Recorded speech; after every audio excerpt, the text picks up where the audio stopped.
কাটছে জটিলতা, ভারত বাংলাদেশের সম্পর্ক নিয়ে নয়া দাবি ইউনূস উপদেষ্টার।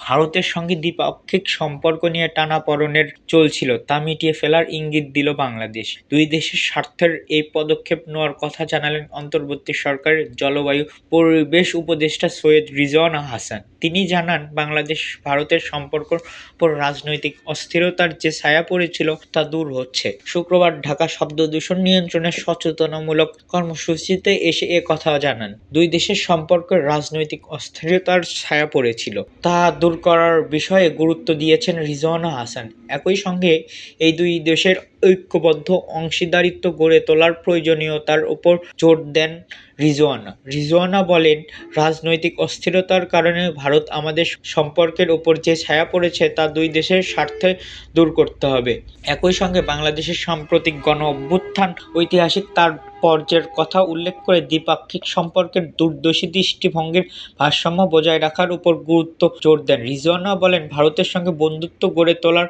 আমাদের সাম্প্রতিক আন্দোলন প্রভাব আমরা অস্বীকার করতে পারি না।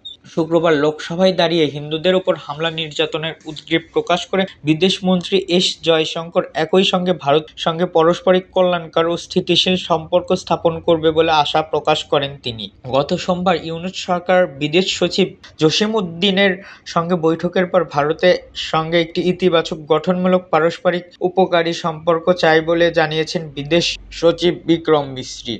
শেখ হাসিনা সরকারের পতনের পর দুই দেশের মধ্যে টানাপোড়েন দেখা দেয়। সংখ্যালঘুদের ওপর হামলা জোরে এই উত্তেজনা বাড়ে। এর সঙ্গে বাড়ে ভারত বিদ্বেষ। তার মধ্যে ভারতের সঙ্গে সম্পর্ক স্বাভাবিক করার কথা বলেছিল বাংলাদেশ সরকার। তাড়াতাড়ি দুই দেশের সম্পর্ক আবার আগের মতো করা হবে বলে আশা করেন ঢাকা। বিজয় দিবসের 2 দিন আগে সম্পর্কের জটিলতা কাটিয়ে ওঠার ইঙ্গিত দিল রিজওয়ানা। বাংলাদেশে সংখ্যালঘুদের উপর নির্যাতন নিয়ে সংসদে কেন্দ্র সরকারের দাবিতে করেছেন তৃণমূল কংগ্রেস। শুক্রবার এই বিবৃতিতে কেন্দ্রীয় বিদেশমন্ত্রী এস জয়শঙ্কর জানান, বাংলাদেশ সংখ্যালঘুদের ওপর যে আচরণ করেছে তা উদ্বেগের কারণ হয়ে দাঁড়িয়েছে। লোকসভায় এএমআইএমের দলের সাংসদ আসাদুদ্দিন ওয়াসির এক প্রশ্নের জবাবে এ কথা জানান তিনি। এতক্ষণ আমাদের সাথে থাকার জন্য ধন্যবাদ। পরবর্তী আপডেট পেতে আমাদের চ্যানেলটি সাবস্ক্রাইব করে পাশে থাকা বেল আইকনটি বাজিয়ে রাখুন।